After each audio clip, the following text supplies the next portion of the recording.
Mahirap mag-move on. Pero mas mahirap mag-move on mag-isa.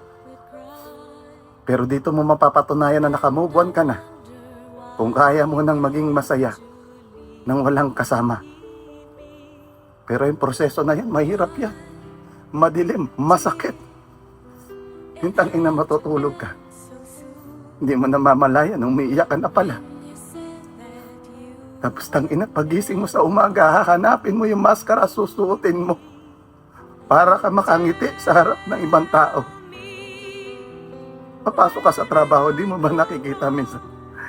Tangina, kahit ilang oras ka magtrabaho, hindi ka nakakaramdam ng pagod. Pero oras na umupo ka, mapapatanong ka na lang sa sarili mo, putang inang buhay ko to.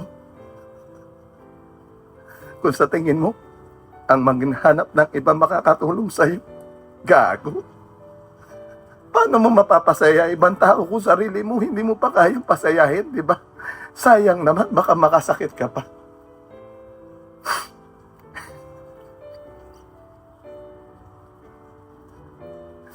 Hayaan mong dumugo hanggang putang inang yan matuyo. Oras lang naman makakapagsabi kung makakalaya ka na. Mga alaala, putang na paikot-ikot lang niya sa ulo mo. Hayaan mo mabura isa-isa.